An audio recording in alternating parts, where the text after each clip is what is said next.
Hello everybody, Sparkster1701 here, and today, as you saw on the title screen, we're going to talk about one of a few Transformers in the line that may be a bit controversial due to his function.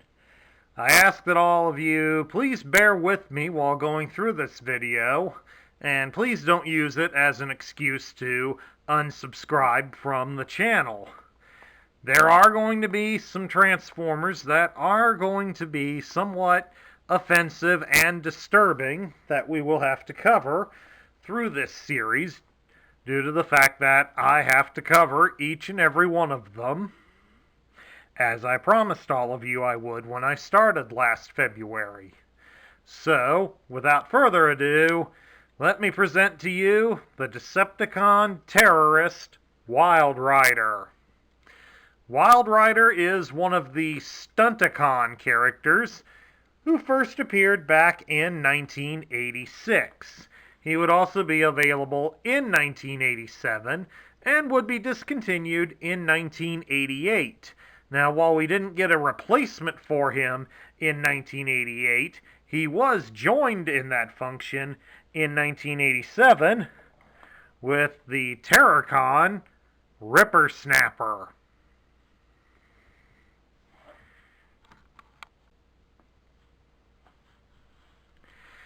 As one of the Stunticons, Wildrider was amongst a group of Decepticons that would best be described as mentally unhinged.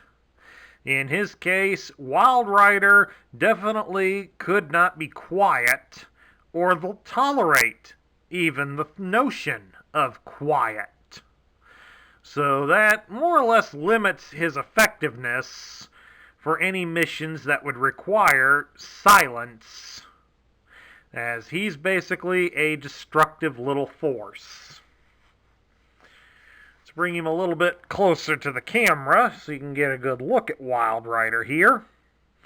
And he has about the typical articulation that would be expected of a combiner component, in the fact that he can move his arms at the shoulder. His arms are kind of limited in how far they go due to the fact that they collide with the hood of his car, moved onto his backside.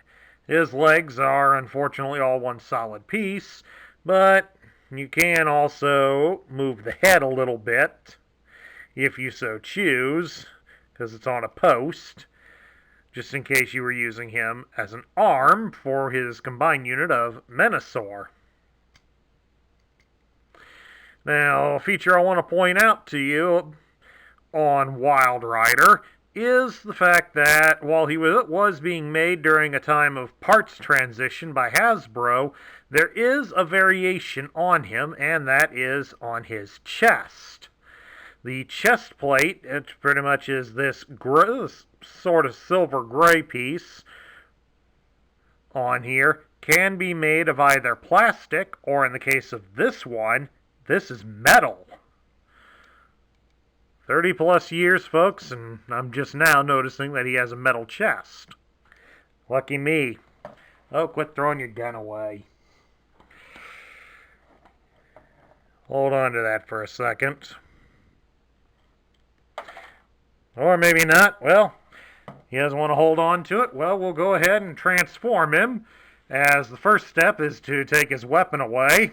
And as he's constantly thrown it away, we'll just go along with it.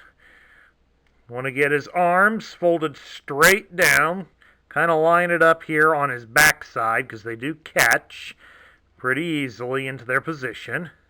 Then you'll take the front of the car that's on his backside, fold the black plastic section so it's just over his head, and then fold the hood backwards and get it locked down tight.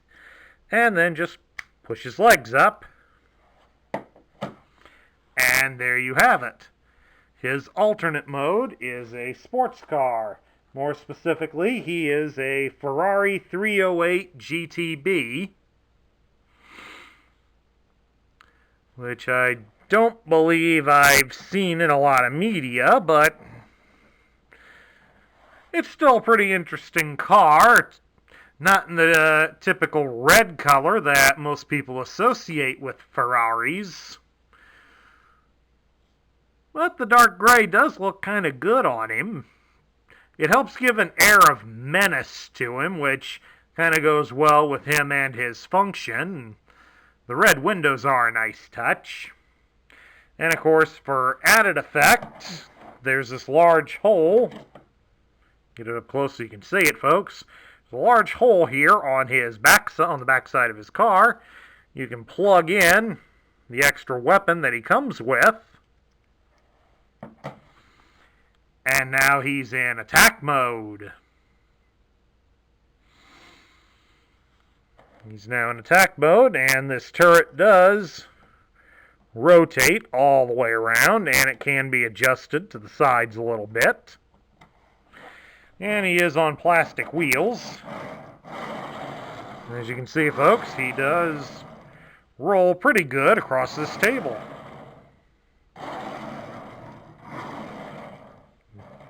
By golly, we could do this for hours and not get bored of it.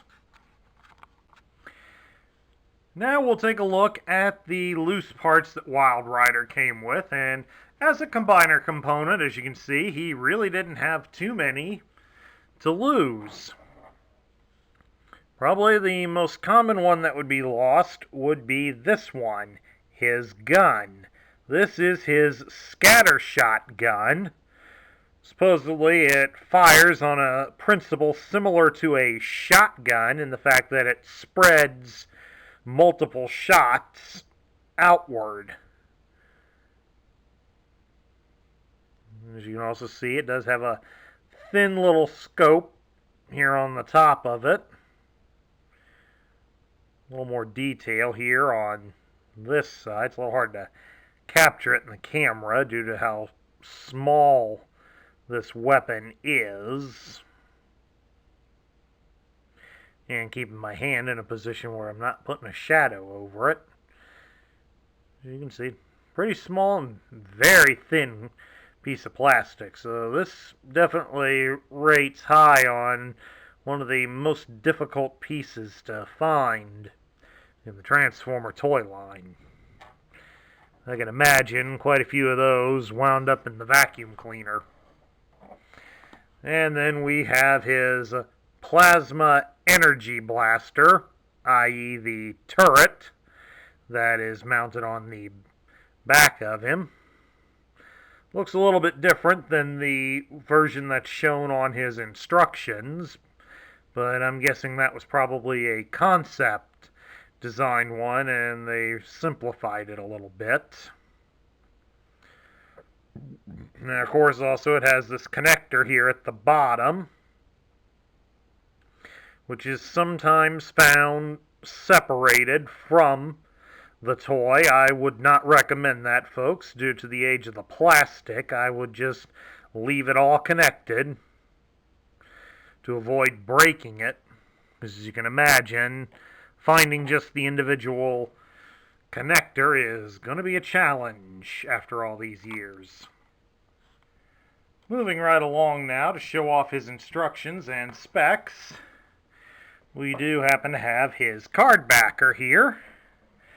It's not in the best shape though down here on this part, but get you to look at the top portion, and as you can see it's pretty interestingly done. Some very nice artwork here. And up here we have an advertisement for the Iron-On Patch Contest.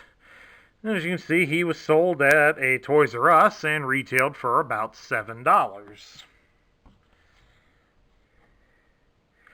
On the back side here, up at the top, this yellow square here had the rules for how to submit an entry if you wanted to try to win a prize in the Transformer game card that was with those iron-on patches. This way you could get an entry without buying the toy. Here's his robot point. He was worth half a point. And the rest of this shows off his fellow teammates, encouraging you to get them all so you could build Menasor. Then we move on to his instructions. Get a nice picture of him. They list him here as attack car instead of a sports car. Always found that kind of strange. Then here you see how to connect the gun to his backside. And as you can see, it had little posts at the side. I haven't the foggiest as to why those were taken out of him, but okay. And then we get down to transforming him.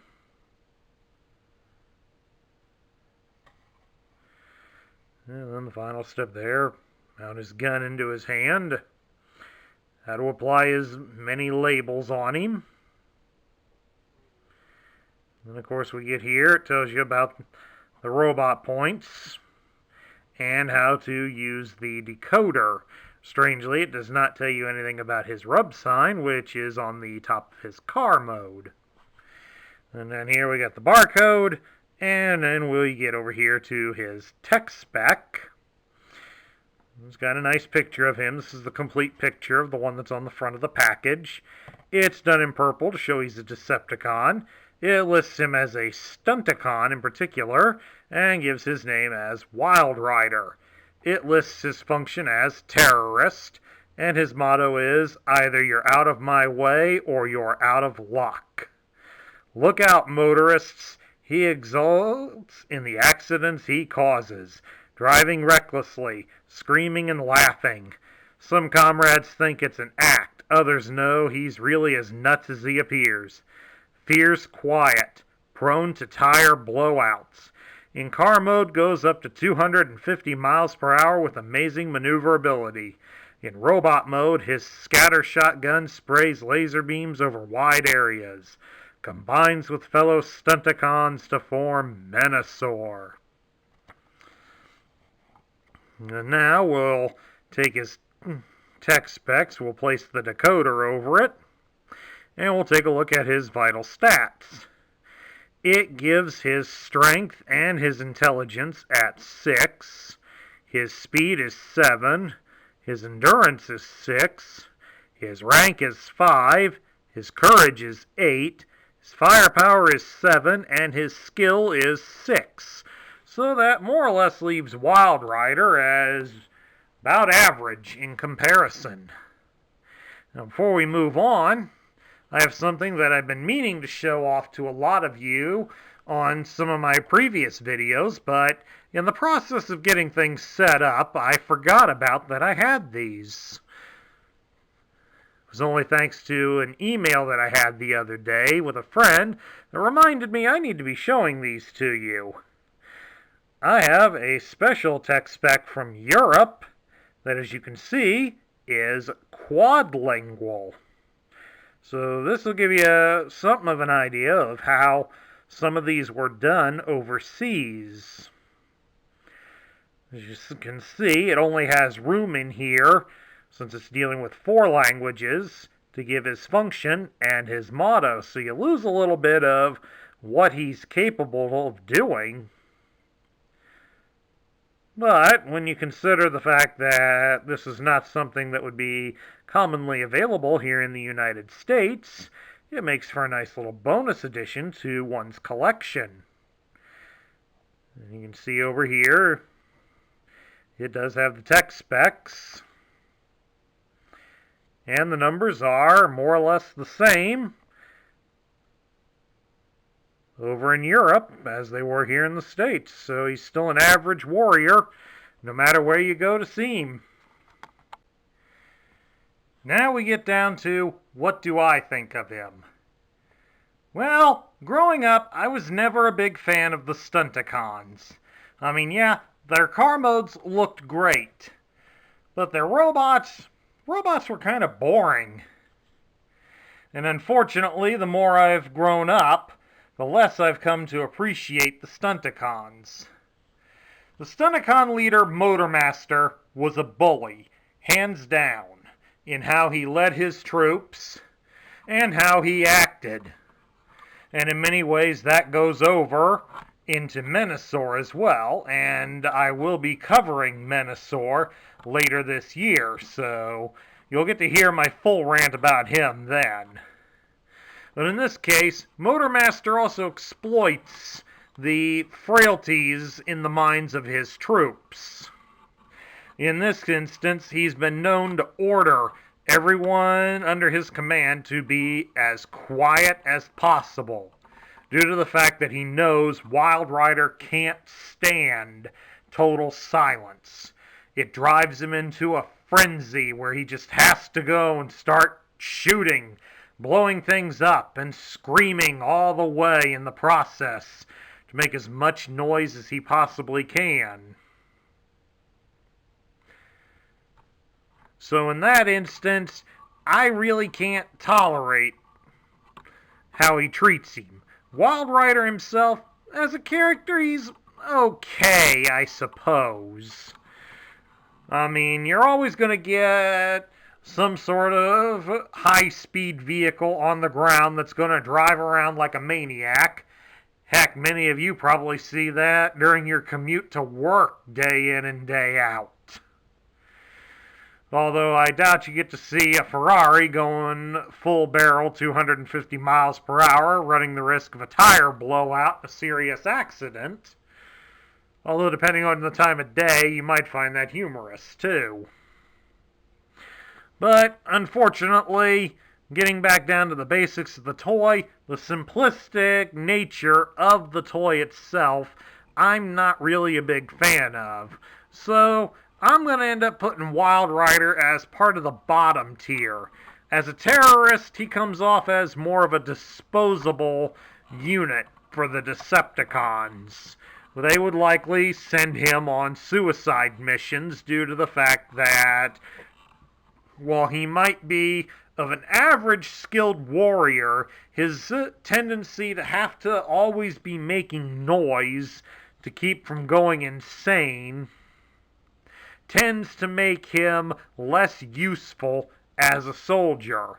That and the fact that a lot of the other Decepticons do believe that he is nuts also proves the fact that he's really not suited to be a warrior. And that concludes my review of the Generation 1 Decepticon Terrorist Wildrider. I thank all of you for at least sitting through this video all the way. And if you liked the video, please give it a thumbs up here on YouTube. Hit the subscribe button down below if you haven't already. Like, share, and post a comment to help keep this channel going. And a special announcement here, next month, we're going to be covering a special Transformer. There is only one Transformer in the entire Generation 1 line that has a total of 4 different figures available. There's only one guy that does that. Do you know who it is?